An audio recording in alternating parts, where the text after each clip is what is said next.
It was moving day. On Magic Monday at Ashburton, we take a look back. Wales along with catch and release. Mick with all of the news and views. And we preview the racing at the world's most picturesque racecourse. Great scenes, and it's all to come this weekend, Sunday and Monday, out of the South Bay. Looking forward to heading back to Kaikoura for their annual meeting. Welcome to you to the box seat. Great to have your company again. A lot to unpack from Magic Monday out of Ashburton. Quiet enough week, but as I mentioned, Greg, back to Kaikoura. What a place. Yeah, evening to you, Matthew, and to everyone. Look, it's one of the iconic venues anywhere in the world of harness racing. It'll be a magic couple of days there, like we had on Monday at Ashburton. That was remarkable what unfolded there. The speed the horses were going. You're right, it is moving day, and there were a few moves, particularly in those age group races. Looking forward to looking back at them. And the first of the Australians are here. Yeah, that's right. Greg Sugars, Jess Tubbs, they've arrived. Greg is flying over tonight as well, and looking forward to seeing Just Believe, obviously. The Kiwis get another chance to see him. The South Islanders get a chance to see him.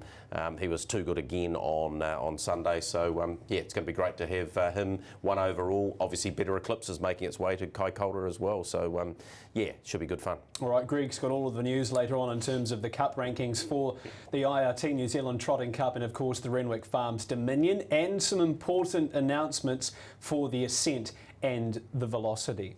Let's take a look back on the week that was.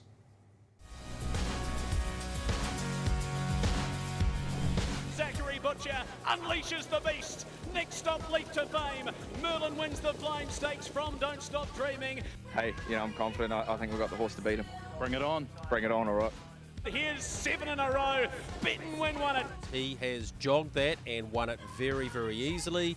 Princess Mira Tate into Group 2 glory. Bring on the muscle, flying with Empire City. Tyron Eros, bring on the muscle. Bring on the muscle for the Hamiltonian. Dreams of Free's gone to the lead from Jeremiah and Better Knuckle Up, but he's back in winning business here. Dreams of Free, and he's jogged it.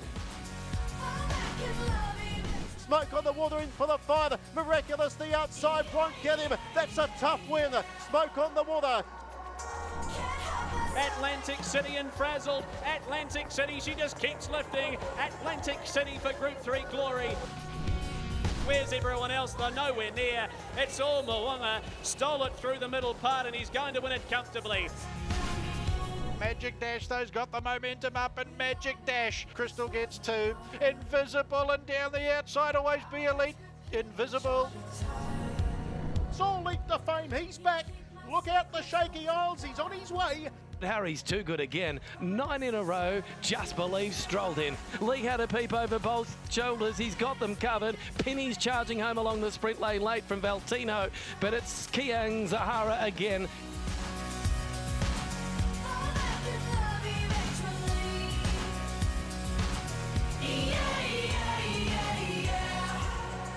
Yeah, there was a bit on there watching the Australians perform over the weekend. Most impressive leap to fame. There was obviously the chat sort of a couple of weeks ago that maybe he wouldn't be making his way here to New Zealand, but all things point toward him and potentially stablemate Aroda flying to Australia. Yes, the Shaky Isles. Glad we haven't had one of those for quite some time. Ashburton Flying Stakes with NZB Standard Bred this year. It was Don't Stop Dreaming and Merlin in the market, Greg, and it was them up the straight as well. Yeah, it was a brilliant tactical drive, I thought, from Zachary Butcher, handed over to Don't Stop Dreaming, whose performance was quite remarkable. Only second up, copped a heck of a lot of pressure, first of all to get the lead, but then when Rock and Roll Do came and had a look, Republican Party was there to join that pair on the bend. I thought Alta Meteor very good as well, and right here you just knew that Merlin was going to power home. It had that extra run, the travel down here, but I wouldn't be detracting anything from Don't Stop Dreaming's performance, and I know both Blair Orange and Nathan Purdon on the day are delighted with what he was able to do. Yeah, first four pretty dominant in terms of the margins away to the rest of the field. 0.4 of a second outside of the New Zealand record, which was set by Eamon Maguire back in 2018. And yes, a horse like Alta Meteor, if he draws the front, might be a bit of a place hope in the Cup. Let's hear from winning driver though, Mr. Zachary Butcher. Well, Zachary, statement made there. Beautiful beginning, so that gave you options to make that early move. Talk us through the run. Yeah, well, we actually had to burn a wee bit, you know. We did step well, and you don't want to chase them off their feet too much, so we just had to sit there and, you know, we settled in, and I thought, oh, the opportunity was to have a crack at the front, so we took it, and, you know, Blair come around with a bit of authority, and very good horse, that horse, and you take the gamble that you can beat him off his back, and he was strong to the line, Merlin, so really happy. He looked like he was travelling well around about that 400-metre mark when it was the race. We thought it was going to be up the straight. How confident were you? Look, Blair actually sort of kicked away, so I just followed him for another 50 into the lane, and, yeah, when I dropped down, to be fair to Merlin, he actually took off, and I pulled the hood and he went again, so he's a horse, as everyone knows, you know, he gets the front, and he always just does what he has to. He'll never win by 3 or 4 lengths, but he gets the job done regardless.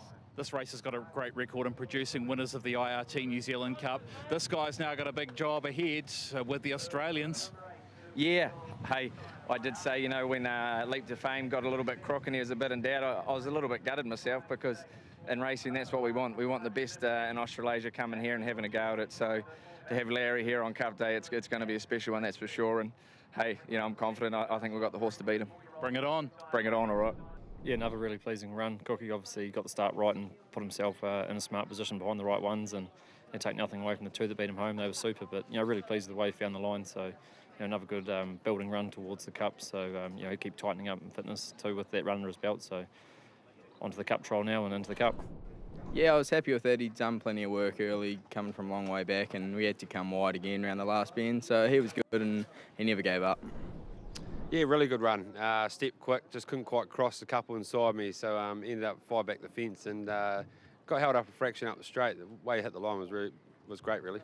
Well, one thing, Greg, we know that Merlin and Zachary Butcher between them don't lack. That's belief, and they'll need plenty of it. Yeah, they will. He joins brother Ben with BD Joe, and obviously Dad won it with Al Sue as well. So it's been a good race for the family. $1.55 Leap to Fame. Slight move in for Merlin. $5 into $4.80 on the day. Don't Stop Dreaming surprises me. He's gone out to $6.50. I thought he lost no admirers with that performance. So I think he's very... well, backable, I suppose, on an each-way basis, because the shadow, I suppose, for want of a better term, that Leap to Fame has over this field has meant that he's such a short price favourite. What are we thinking in terms of horses that might come to the Cup trial? Are we looking at a 3-horse field like we had last year and the year before, or are we thinking that some trainers might be coming, particularly the Australians, to have a look around Addington? No, absolutely. You will see Leap to Fame. You will definitely see a Rhoda, because he's now in the 15, and we'll see that very shortly. They both want to have a look here. Horses like Franco Marek definitely need to come to the Cup trial as well. So, yeah, I'm thinking it'll be a bigger field. I'm hoping it will be, and it's a very important step for particularly the Australians. So Rock and Roll do out, Beach Ball also. That start is just really hindering him, isn't it? Not ideal, the way he's going, but I'd imagine he would be in the Cup trial. He's another one that would definitely be here, but at this stage, he's still in the field. Well, a superstar. He's probably been a superstar in the making for the last few starts, but he's right there now, bet and win. Victorious in the race that was sponsored by Woodland Stud and his sire, What the Hill. What a job he's done, Greg. He's 7 wins in a row now and popped a 56.3 into them late here. Yeah, no pressure early once Oscar got it wrong at the start, but I'm not even sure that he would have got past him anyway. He just cruised along in front. He's an exciting horse. It was fitting that he won the What the Hill, being by that sire, and that's exactly what he needs, a star, and he's got one here. Bob Butt doesn't move. He's absolutely jogged this, Matthew. He's now our leading contender, I believe. Muscle Mountain still under a cloud. Obviously, Oscar Bonavina was very good again, but this guy's just doing everything right. His confidence levels are up. David and Stacey have done a great job with him, and Bob just loves him. So there's a lot to like about him. Fiery Bandito, I thought, was exceptional, sitting parked on what was a great day for the Southerners, of course. And yeah, Maui would have been a great thrill for the McCormicks to see him running into 4th spot. Let's hear from Bob Butt, though, driver of Bet in Win.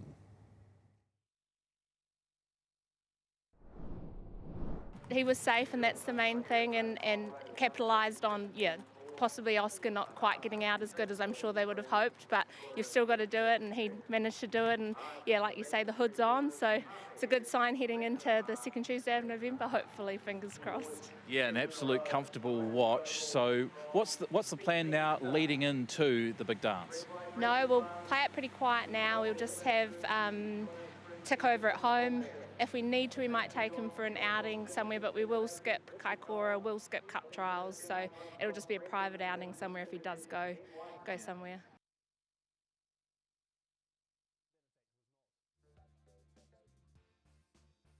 Stacey White along with David White, and they have a remarkable record this season with this horse. 5 starts, 5 wins, best UDR in the country. They're unbeaten so far. Just Believe remains $1.65. Call Me the Breeze $4.20. Bet and Win at $6. Muscle Mountain's got out to $10, Greg. Yeah, and we'll be waiting to see whether he comes to the Cup trial. Of course, hasn't been an ideal preparation for him. Call Me the Breeze, a decision will be made over the weekend whether he comes.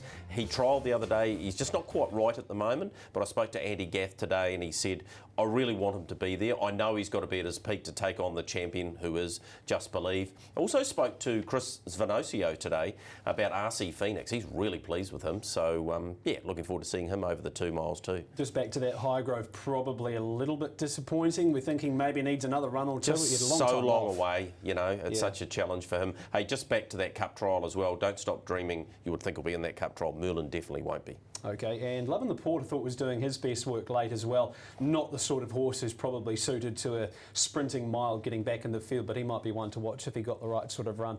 Come the Dominion, Princess Meritaten had the barrier draw advantage over Mantra Blue, and that was what happened at the finish.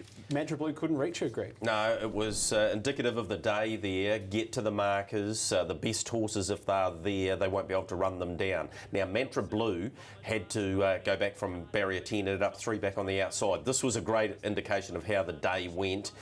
We've got Blair Orange in front with Mr. Kaplan and Princess Meritaten up the lane. Whoosh, she charges through here. She was a better version than what we saw here at Addington Raceway a couple of weeks earlier, and she won nicely. Mr. Kaplan was good, and La Calsa is right on the back of Princess Meritaten there. A little bit unlucky, wouldn't have beaten her though. 153, 455, 426.7 makes the run of Mantra Blue look pretty impressive, and now she'll go to a rating 74, Princess Meritaten. So what that means is she now draws outside of horses like Mr. Kaplan and Mantra Blue. Let's hear from Bob Butt this time. Princess Meritaten.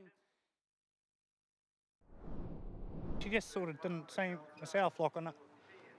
She got beat fair and square that night, but I just didn't think she could win as good as she could, you know. So luckily she pulled out her best today. Yeah, talk us through the run. You blasted off the gate, but so too did Mr. Kaplan, and that was the right horse to hand to. Yeah, absolutely, and yeah, sort of, no, just worked out good, yeah. She's a lovely horse to train. You've always had a high opinion of her. Oh, yeah, no, I love her. She's just, she can be a bit of a tart in that, but as good me as can be, but onwards and upwards with her now, hopefully. So there is Bob Butt, winning trainer and driver of Princess Meritaten. Obviously the Bob McArdle Mares Classic comes up for them on Showdown. As I mentioned, with that being preferential, Princess Meritaten likely to draw the outside. But come the Queen of Hearts at Group 1, punters at the moment are thinking Mantra Blue, but Princess Meritaten starting to bridge that gap back with Duchess Meigs at just in behind. Yeah, she's 6 from 11 now and went past 100,000 with that win on Monday. Gee, there's some depth there, isn't there, when you're getting down to Rakiro Rebel. All you need is me. There's some really smart mares at the moment, so hopefully they can all make their way to that Group 1 feature. Part of a treble for Bob Butt on the day, and we move now to the Newman's Tyres Viper Hamiltonian for 2024, and it was Bring on the Muscle, aided by a 10 out of 10 drive by the man known as BG Barclay. Look, at the 1,000 metre mark, both the winner, Bring on the Muscle, and the runner-up, Empire City, and even Empire City here, they are so far off the speed here, it's not funny. Now, the speed, Judy J set it up. Cherie Tomlinson said, no, you're not grabbing the lead here, John Dunn. You can sit out there. Tyroneros was enormous, a massive run from him, but you knew at this point there's got to be some swoopers. Princess Sadie was one that was coming, Empire City was coming, and bursting through the Clark Barron trained, very, very talented trotter who now has, Bring on the Muscles, got himself a slot. So that's not surprising. He's always been a powerful stayer. That race panned out beautifully for him. The big question for them with Bring on the Muscle is, will they take him off the unruly for the ascent? That's a huge factor. Bred and raced by Jackie Barron, trained by husband Clark Barron. Can never be confident. I was confident his manners were a lot better, and obviously he had a bit of luck. Brilliant drive from Brent, took the shortcuts, and he overpowered them, which was good, wasn't it? He's a lovely horse. He's been showing that in the South. He's a 3-race winner now. He's a 4-race winner. So he's maybe putting his hand up now. I see there's a slot still available. Yeah, that'll be interesting. We thought, well, just the horse will work it out how it goes. But, yeah, you never know. Jets along Ashburton straight. Did you think he was going to get there at the top of the straight? The pattern of the day, no. But he did come out and he did show plenty of momentum, and he's probably never really shown his true colours that he can run home from the back. So, you know, all onwards and upwards, they say. So the big question, as you posed, Greg, was Unruly. Does he come off it? Kiang Zahara's in the field in the draw. How does he possibly beat her from the Unruly? Well, it's not going to be easy. And the other thing you've got to factor in, Matthew, is we'll announce some extra horses as part of the slots tonight, but there could be up to 4 fillies. So if there's 4 and he comes off the Unruly, he's only got 2 spots on the front row that he could possibly draw anyway. So what's the advantage of taking him off the Unruly? It's a good question to pose, and there we see the number that are taken now. Princess Sadie, 18 into 16s. I find Patrick, there'll be a change there. We'll talk about that probably on Friday Night Lights, but he won't be there now. Father Time, disappointed again. Tyron Eros was enormous, but there's only 2 front row spots available to the boys. Paramount Kiwi races this Friday night, and Matty White's very happy with him. So this is the most intriguing one for mine. I mean, Chase the Dream's starting to dominate everyone's discussions around the velocity, but this ascent race, you've got Kiang Zahara, but where and how this race is going to pan out is intriguing. Isn't it funny, if Kiang Zahara draws 1, the best draw is probably going to be 1 on the second row, Exactly. and that's going to be up for grabs for one of the boys. Gerard's Sophomore Classic it was. Dreams are free. Great to see him back in winning form. Nathan Williamson putting the anti-choke device on him, and this is as good as I've seen him, Greg, and we were hoping that he would get back to his best, and he did. We wanted to see this, and I spoke to Nathan about it today, and he said he had disappointed him in his first 2 runs. He thought it was a breathing issue. That change of gear certainly aided him. And you look at him at the line here, he's still got a really good, strong grip on him. He is very, very smart. There's no doubt about that at all. I thought a couple of other great runs. Jeremiah, excellent. Renegade came off the gate. He wasn't too bad. It's tough just in behind him. And, of course, Better Knuckle Up, who did a power of work, was very brave. And better than Cash flying home from back in the field Charged too. home. But obviously, I think Nathan putting that piece of gear on, we can excuse him for his first couple of runs back, but he was super here. And as you said, he absolutely jocked it. Let's hear from Nathan Williamson.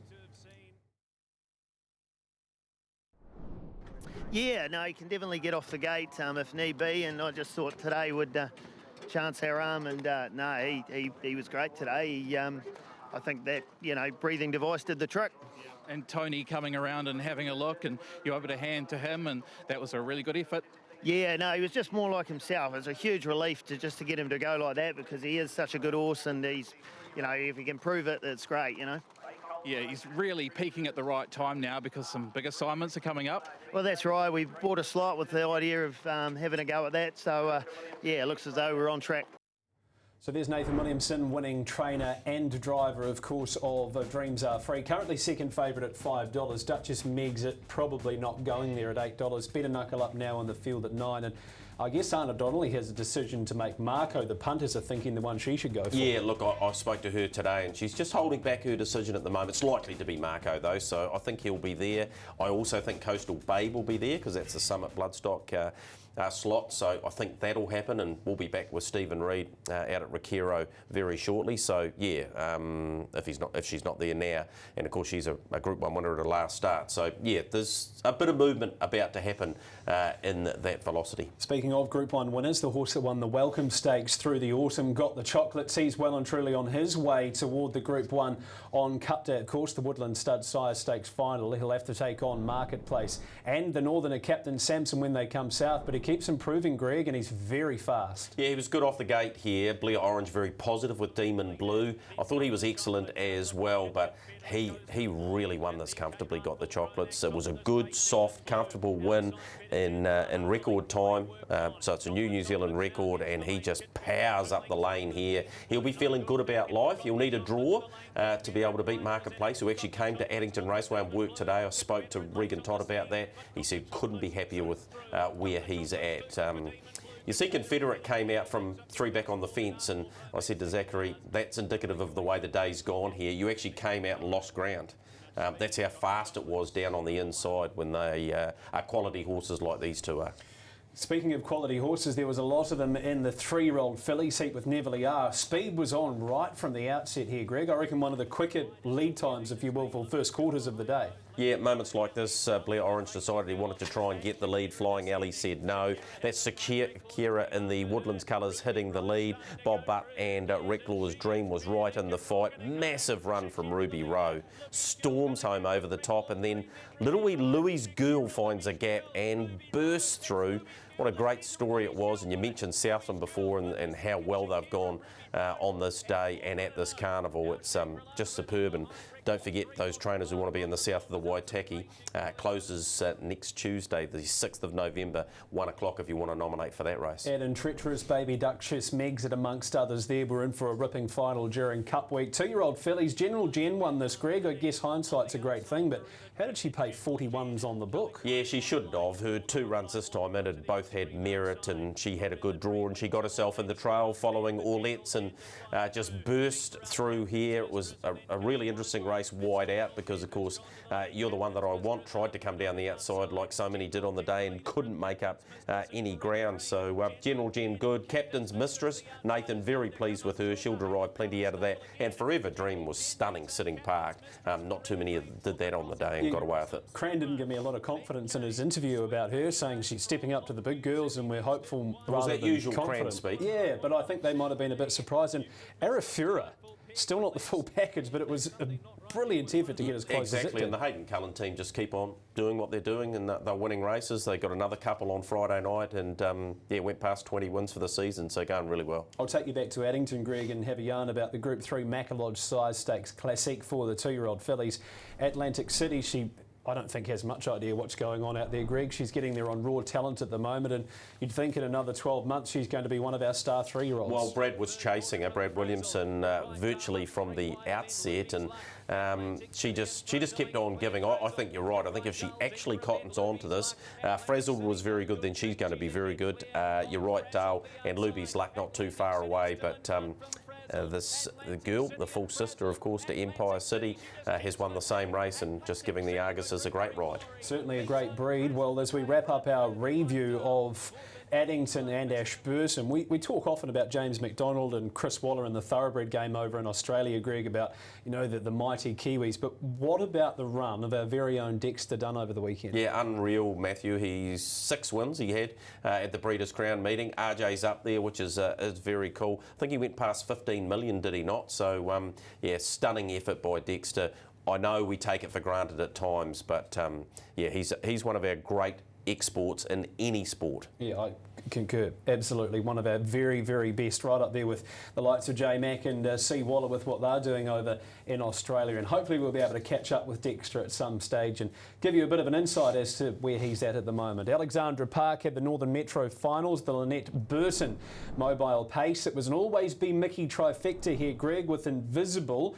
1 of 3 on the night for Crystal Hackett. Yeah, she had a great night. Viscount McKendon and Magic Dash winning one of the other finals, but Invisible, formerly trained by Mike Berger, excellent run from this horse. Had to sit park, did a power of work. Always Be Elite. Right here you thought, it's going to run over the top of them for Team Purdon, Phelan and Zachary, but no, just kept on fighting. Always Be Maddie close up, as was I Captain, but Invisible grabs another win, and Crystal continues this magic run she's having. Yeah, she did with Magic Dash. Nice little segue there, Greg. The Tony Grayling Northern Metro Trotters final was taken by Magic Dash, beating One More Moment, who flew down the outside. Yeah, it did. Magic Dash 7 from 34 and went past 100,000. When you saw this horse start out at Regan Todd's, you wouldn't have thought it would have been a 6-figure earner, but that's exactly what Magic Dash has been able to achieve, and did this really comfortably too. Nice effort. One More Moment big. Belnege will get a win shortly, and She's Gold not too far away. away either, but Magic Dash dashed away and took out one of these finals that have been set up to try and encourage horses to race more often. Yeah, Balnea's worth following there with the work that it did. We'll take you to Australia. Kevin and Kay Seymour and, of course, Grant and Trista Dixon. They had a massive night, taking two of the Group 1s, the 2- and 3-year-old Breeders' Challenge with Fatal Weights and Air Express. But the blockbuster on the night, of course, was Leap to Fame. We were all watching, and he did not disappoint. No, he didn't, and Grant decided to take luck out of play, as he quite often does with this horse. They were motoring early. A couple of disappointments out of the race. The pair of Jason Grimsons, both back on the inside there, neither of them now coming to the IRT New Zealand Cup. But this horse just worked around, got the lead a lap out, and this is what he does. He just crushes his rivals. Don't forget he's beating Max Delight here, who's $1 million earner, and beating him up and doing it comfortably. He's clearly over the cold. That's 20 of his last 21. He's only had a couple of standing starts, one at the trials, one in the Redcliffe Cup. I spoke to Grant about that on radio on Sunday. He said, I'm absolutely confident he'll be fine.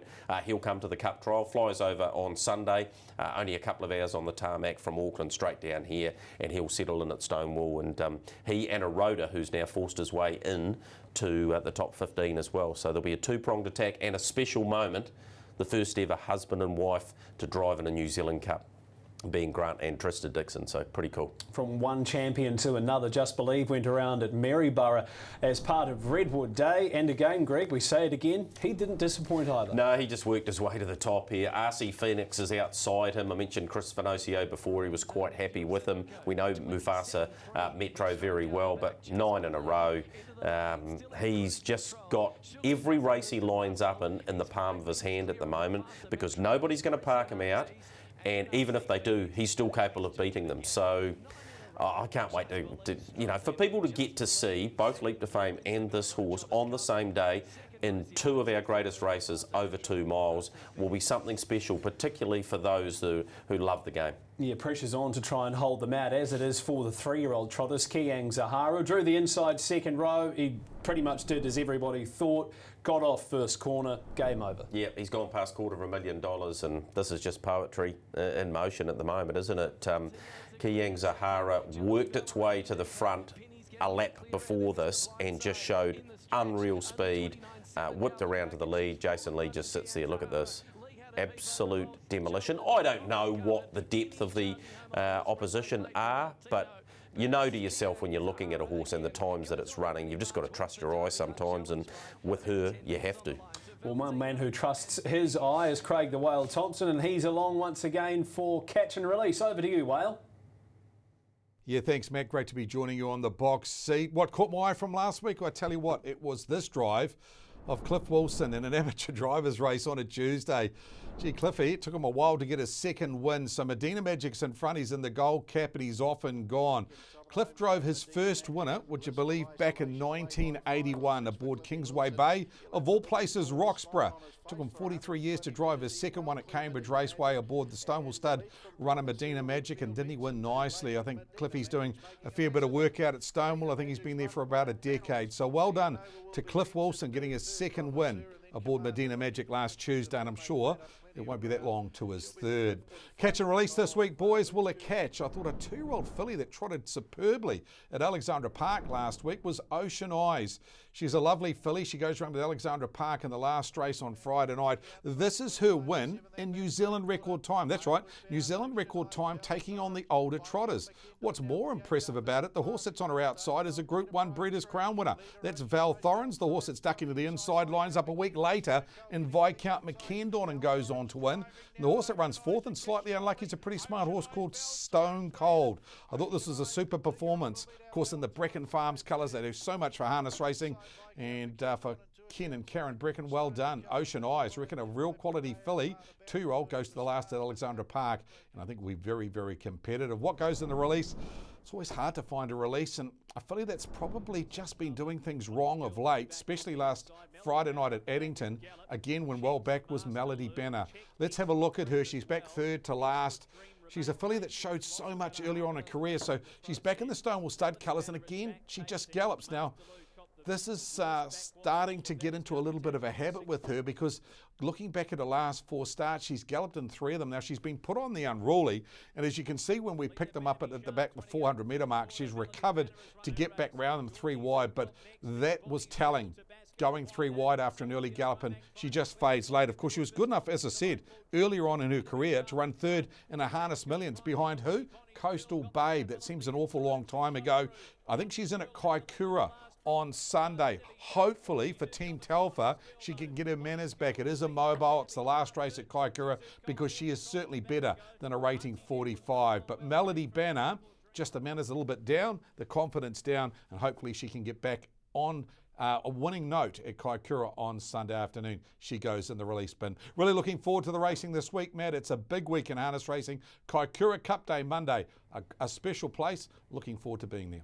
Good on you, Whale. We look forward to having you there on Monday. Looking forward to it, Alabar Kaikoura Cup Day. All right, Greg, we've got rankings, we've got slot announcements to talk about, so we'll let you roll through it. Yeah, let's rock straight into it, Matthew. The rankings for the IRT New Zealand Cup and Renwick Farms Dominion. So Leap to Fame, he's number 1, we all know that.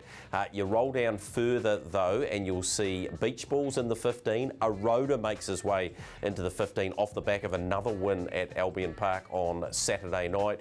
Question marks over American Me. I did speak to Brent White today, though. Trial today, very happy, goes to Kaikoura. Moanga was a winner, of course, on Friday night. Lady of the Light, I don't think they'd be too keen on coming, really. I know Pinseeker's not interesting. The biggest one there is Wagstar, because if he is able to win at Kaikoura, I spoke to Craig Ferguson today. I said, if you won there and you burst into the 15, would you?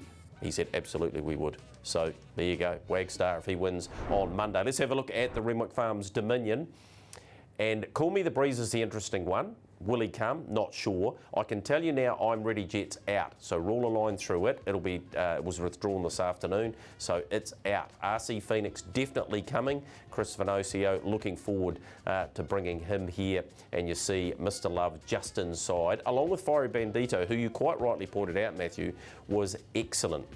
1 overall, makes its way to Kaikoura. I reckon he can go good enough there to force his way into the 15. Well, he is in now anyway, with I'm Ready Jet coming out.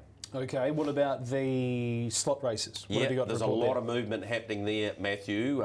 We've got a couple for you. Bring on the Muscle off the back of that Hamiltonian win. He has been snapped up by Scott and Jodie Whitten and their Tumby Park Trust.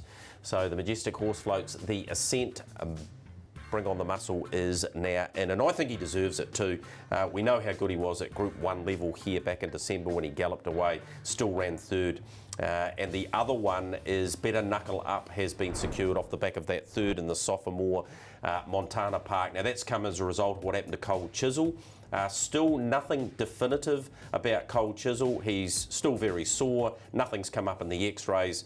But often that can happen, and in a few days' time, we're pretty sure it'll be bone related. So really disappointing, because he's been such a great horse. And we're going to have a couple of fillies as well in the trot. Yeah, and we'll announce those on Friday as part of Friday Night Lights. So look out for those, which means that whole front row changes complexion, doesn't it? Certainly does. All right, let's head to a break here on the box seat very shortly. We'll be chatting to Michael Guerin. Let's first of all check out, though, the winner of the Flying Stakes. His name, Merlin. Merlin. Definitely the star of our stable. He'll show all his enchantment.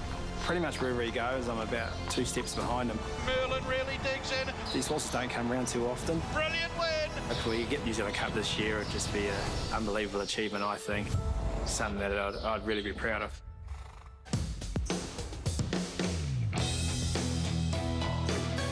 I'm Scott Phelan, co-trainer with Barry Purdon from our Auckland base, and you were here in Christchurch for hopefully a successful Cup week. Barry and I formed a partnership about 4 years ago now. I think it's been a reasonably successful partnership.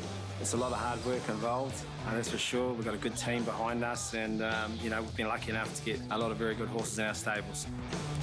Barry's a legend of the sport, so any moment you're around him, it's unbelievable. I remember when I was 15 and I moved up to work for Barry. It was pretty daunting, to be fair. The Purdon family is absolutely royalty in this industry. Merlin's definitely at the top of the rankings for the horses that I've been involved in training, that's for sure. He's got speed and he can stay, so what he's done on the track is hopefully only a little bit of what we're going to get in the future. Merlin at the 100, here comes up a statement victory. He's definitely my favourite horse, has been for a fair while. As long as he's in the stable, I'll be right next to him. The reason why he is so good race day is he sort of switches on. At home, he's so relaxed and nothing really phases him, but he sort of knows when it's race day. The race by Grins 2024 underway. His win in the Grins was pretty unbelievable, I thought. Here's the magical Merlin after Don't Stop Dreaming. To come off the pace a little bit and beat Don't Stop Dreaming, he's a very, very good horse. But the magic of Merlin, he's got the race by Grins. It was a fantastic race and hopefully it happens again sometime soon. Merlin beats Don't Stop Dreaming. They're racing, and the 1988 New Zealand Cup is underway. Giovanetto shot out towards the lead, about a length and a half to final offer. The New Zealand Cup, I watched it as a kid, seeing the crowd and all the great horses, great trainers and drivers. Luxury Loaders won the New Zealand Cup. It's pretty much the Melbourne Cup of our harness calendars. It's one that you really want to win. To even have the opportunity to have a horse in the race is a great achievement, I think. The confidence in Merlin to win the Cup this year is pretty high for us and our whole stables. It certainly won't be easy. If he's fit and healthy, he'll give a great sight. If we could tick that off, it'd definitely be the icing on the cake. It's Chokin, Mouth Musician and Blossom Lady and Giovanetto, but Chokin's won the Cup. Another of the Purdon team. It's been 31 years since Barry last won his Cup. It's about time he got back up there, and I'll be pretty happy if I'm standing next to him. There he is. He's part of Team New Zealand to try and hold out the champion Australian leap to fame on IRT New Zealand Trotting Cup Day. Merlin, we wish them all the very best. Michael Guerin is back once again for another week here on the box seat. Michael, how's things? Things are great, Matt. Good evening to you, gentlemen down there in Christchurch. A big hi to everybody watching around the country. Sorry, we're a day late this week, but I'm sure it's worth the wait. Boys, some massive news, 2 pieces coming out of Australia, a lot of Australian info in this little segment now. Albion Park and Racing Queensland have secured the Inter-Dominions for the next 3 years starting next year, so 25, 26, 27. Don't forget the one in New South Wales starts in about a month's time. But this is a huge move because they've had to move their Blacks Are Fake to summer. Obviously the stake goes up to $1 million. We have 2 rounds of heats and then the final, the back end of July. I think the industry's wanted this, fellas. I think with the concerns in Victoria, it's the right move, and I think New South Wales have a really good race in the Miracle Mile and the Carnival they can concentrate on. Do we think, well, first of all, do you like it? And secondly, do you think the Merlins of the world will want to go to a winter Inter-Dominion at Albion Park? I think for $1 million for sure. Yeah, absolutely. The Trotters, Michael, 400,000 as well, so it's a decent stake too.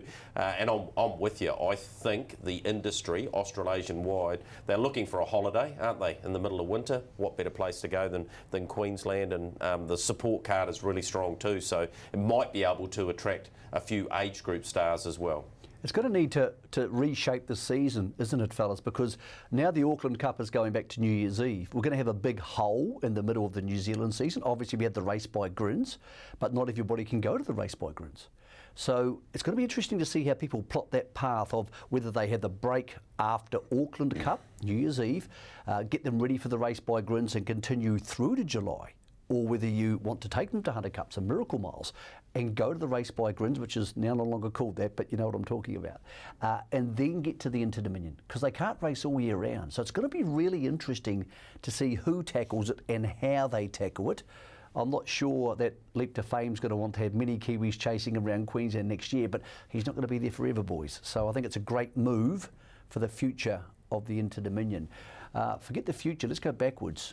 Moonee Valley used to be the home of harness racing. Strong media reports coming out of Victoria this week that there are negotiations between the Moonee Valley Racing Club, who own Moonee Valley and are redeveloping it, and Harness Racing Victoria for harness racing to return to Moonee Valley, which is of course a lot closer to town than Melton. Now that doesn't mean necessarily that Melton will be sold or will change at all. But guys, I'm not even sure, Matt, and by no means am I being rude about this, I'm not even sure if you've been to the Valley because it closed that long ago. Maybe you haven't been racing there. But what do you boys think about harness racing heading back into Melbourne?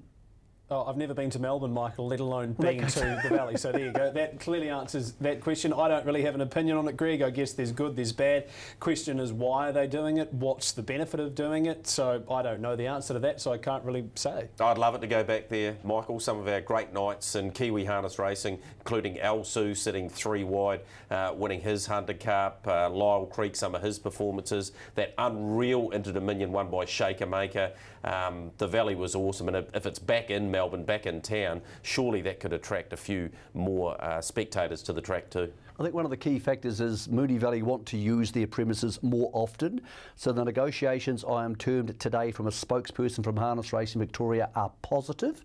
It's a long way from happening. For me, it's an absolute yes. By no means do I say I know what's going to happen next to Melton, but they do have the potential to pay down some state government debt there. So really interesting time. Let's stick with the Australians. I think this is the better Cup week because at the moment with the TAB special, you can get $3.50, now $3 it is, okay, $3 now. It was $3 the other day. For Lowry and Harry to win, Leap to Fame and Just Believe. I think Leap to Fame, boys, starts, if he turns up, obviously the plane has to get here, but with the bet, I think it's a refund if one of them doesn't start. I think Leap to Fame starts $1.40 or $1.50. I think the only horse anybody else backs in the race is Merlin or Don't Stop Dreaming. And I think Just Believe starts somewhere between $1.30 and $1.40. Maybe one of them gets to $1.50. Guys, those odds add up to $1.96. It's a maximum bet of 100. Anybody who's going to be betting on Cup Day, this is by far the simplest bet you make. I'm not saying have $100 on. Bet responsibly. But guys, can you see a hole on that plan? Oh, look, I think there's enough pressure on me to get the 2 calls right if they both win, let alone having 100 on them at $3 to both win, Michael. So you're probably more likely to be having a $20 spend on Cup Day. Oh, it's definitely a gift in some regards, isn't it, Michael? So, like you say, if you want to keep life simple and make it easy for yourself. Are you saying to him you want to keep life simple? To Michael Kieran? Yeah, ridiculous thing to say to you, Mick. But yes, I think it's a good bet too. I think it's a great bet. If you're only going to bet $50 on Cup Day, if you're watching this show and you think, I'll bet my $50, and if that's all you've got to spend, awesome. Put it on now. Put it on, go to the races, enjoy yourself, relax, watch it go round. You get 150 back and you can head into town afterwards. I'll see you there. Cold Chisel, boys, as Greg mentioned before, the news coming out really good, really odd, the whole experience. The horse couldn't put his leg on the ground.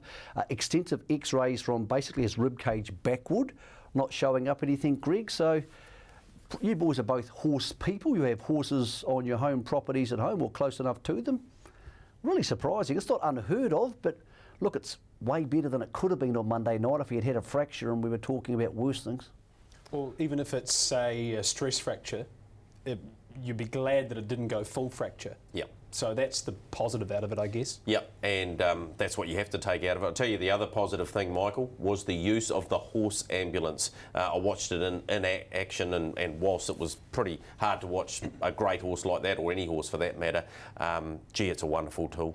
Yeah, it is, and great horse, great band. Let's hope we see Cold Chisel back next year, but that could have ended a lot worse, way more important than any race results. One more thing, gentlemen. Scary scenes, disturbing scenes out of Addington last week. This coming from the commentary box. Matt, look, I don't know how to explain this. Either you'd come from a scarecrow competition immediately before the races, or if you're being held hostage by somebody who made you dress like that, Matt, blink please now, and we will send help. But Gregory, I'll put this over to you. You've taken a lot of time mentoring Matt, and to see that, well, disappointing. Well, it's gone back to the Mark McNamara days, hasn't it, of fashion, which is really, really no idea. It's sad. Well, the week before we had issues with his tie, so he obviously took umbrage with that and removed the tie. And now he's showing 4 hairs underneath his shirt. I don't want to talk about it again. Okay. No, I'm with you. Matt, if you're being held captive, just blink.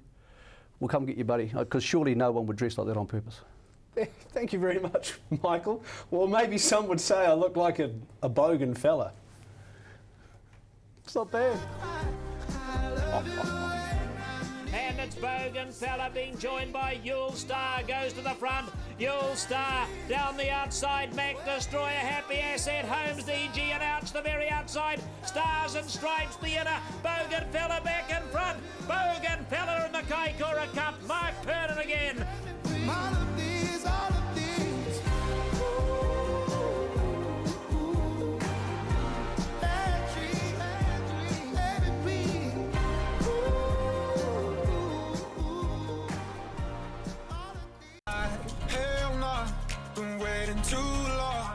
We start our week of harness racing out of Winton.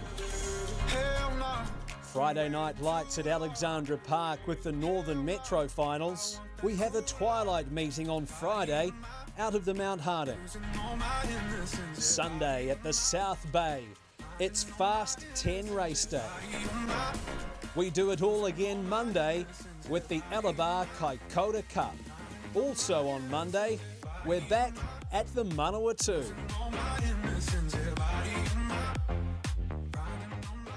Yeah, it was one of my favourite days away, or 2 days away, heading to Kaikoura at the South Bay with all of the people on the inside of the track, all the caravans. I'm sure that there's plenty of them that are already there now, parked up. A few days out, Greg. It's normally packed. Let's hope that they don't park too close to that back fence, though. Yeah, it can be a bit of an issue, but yeah, they're sold out well and truly in advance, and it's just a magical couple of days. And you know, the Australians love to watch it, and a few of them are coming this time, including Greg Sugars. Be cool to see him spin around. Alabar Kaikoura Cup once again this year. Last year it was taken by Akuta. 2 years ago, Kango. He's in the field once again. Big key here, Greg, if you're playing horses like Tax McLeod, Charlie Brown, only 8 across the front. Yeah, that's really important. Even when I spoke to Brent White today about American Me, he said, oh, I would have liked to have drawn a little bit further in. Wagstar's the most intriguing runner. If he gets to the markers, we know how quick he can be. He'll give a great side, I think, in this. Better Eclipse. Disappointed, I thought, on Saturday night, but obviously Team Lara J Farms have decided that he needs another run, so they've decided to go there, and he's an Auckland Cup winner. He's a Chariots of Fire winner. He's a serious racehorse. Michael, you've seen a few Kaikoura Cups. What do you make of this field? Well, Matt, usually it's a standing start race to the first bend, because so often if a Wagstar, or probably not so much Better Eclipse, but if he did happen to lob there, they're incredibly hard to run down. Even Moanga would be hard to run down around Kaikoura. I know he's a big horse who wears spreaders. It's a really tough race to bet into, because if you miss the kick by half a step, it's incredibly difficult. I sort of can see how Wagstar's favourite, but gee, short enough, boys, for what's an open class race. I think the interesting horse in the race is Mark Shard. I didn't love him at Ashburton. I think he needs to boost the confidence of the camp, if in fact he's even going to turn up in the New Zealand Cup. So I think there's a few more chapters to this New Zealand Cup to be written, boys, and as Gregory said, if Wagstar happens to win this, I think he's the one who could get into the race. As a betting race, it's too much of a standing start competition for me yet, Matt, to have a really definitive opinion, but I'll think about it more over the next couple of days. Would you have a bet?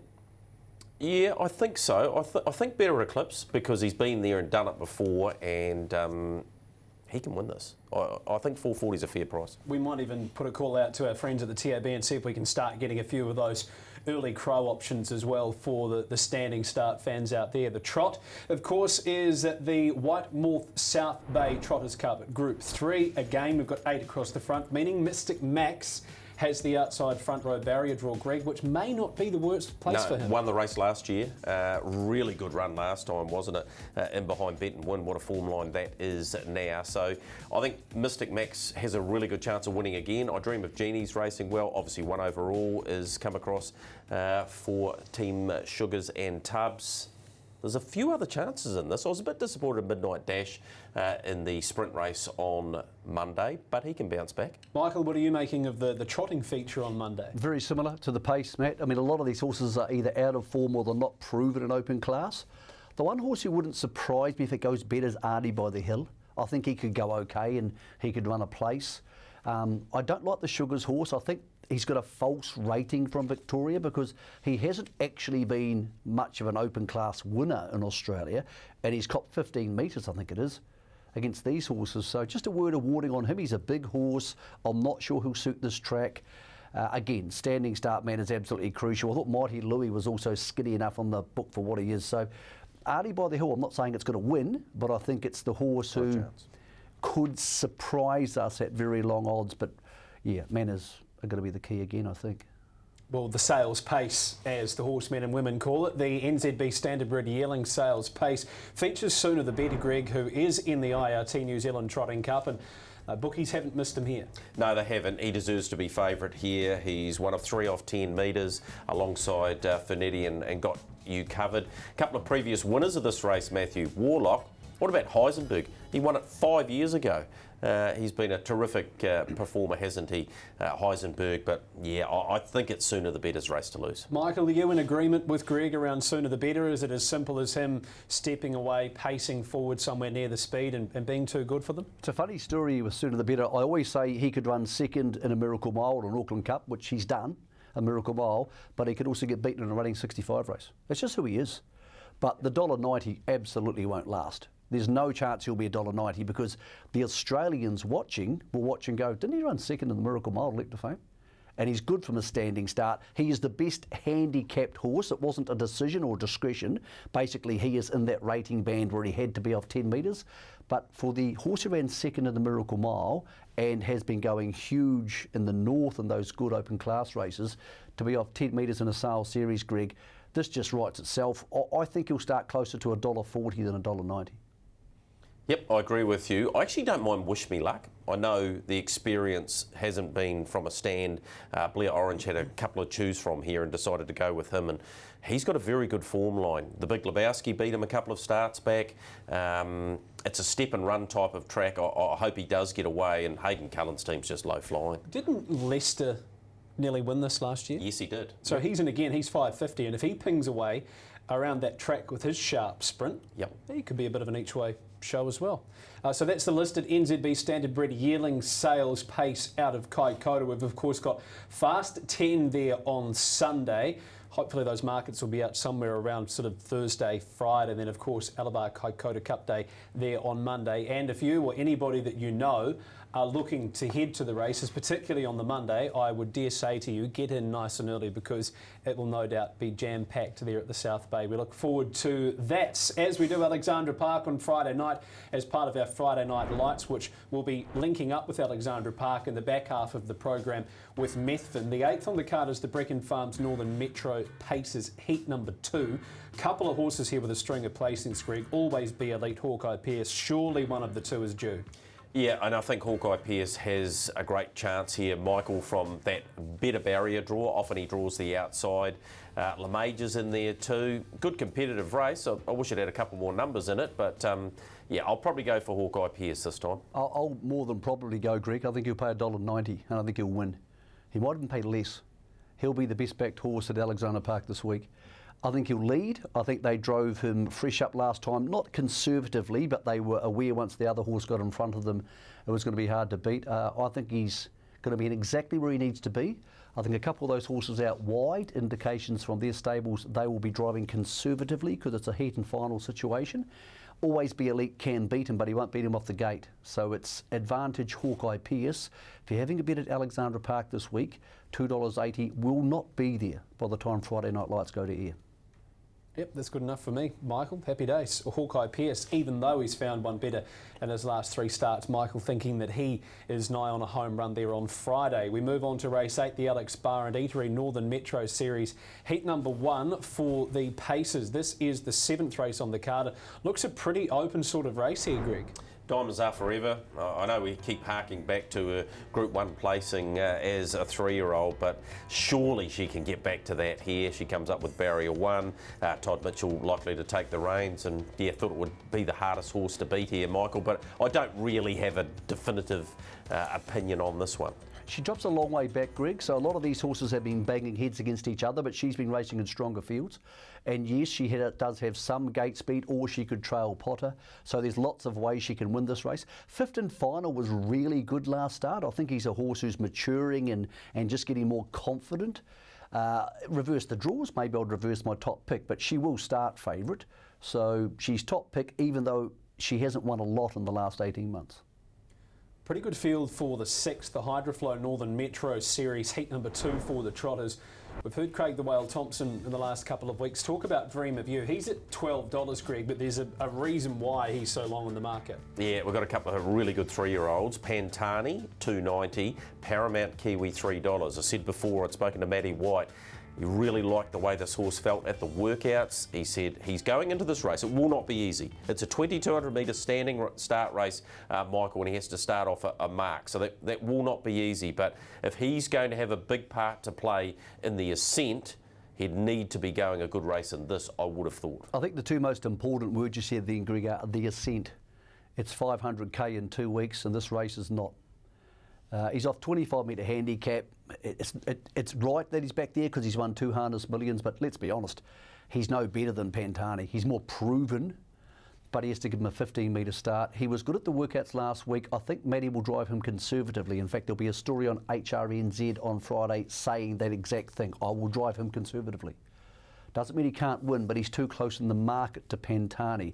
Spoke to David Butcher tonight. David said, look, the horse has got to improve. We're heading to the Derby down south. That's the idea. But we've got to qualify him for the Golden Gates up here first. But I said, well, OK, is he there with a chance to win? He said, yes, he is. He expects him to sharpen up with the run. There's 3 on the front line, guys, and then there's 4 or 5 on the 10 metres. He steps quickly. If he does that, he's going to be up with the front line horses. Again, I keep saying this, but it's one of those weeks. He won't pay 2.6 on the night.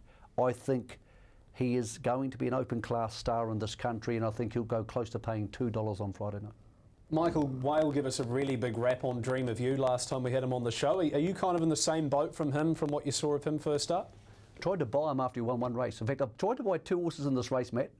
I tried to buy Pantani about 4 weeks ago, and they turned me down. Smart boys. And I tried to buy Dream of You after he'd had 1 win. I think he's a genuine open class horse, but Derek is very conservative. They tend to drive their horses conservatively. He's off 25 metres behind in a 2,200 metre race. Yes, he can win, but I don't think this is his race. When he gets to 27 or closer to the front line, I'm going to like him a lot more. I reckon I know what your best bet is, Michael. You may as well share it with us, eh? Well, it was either Hawkeye Pierce or Pantani. I'll be happy to be on either. I've backed both of them already. So you're taking those 2 plus the Just Believe Leap to Fame multi I have during had Cup all week. those bets, and if I win, Matt, I'll be honest, I'm going to buy you a new jacket.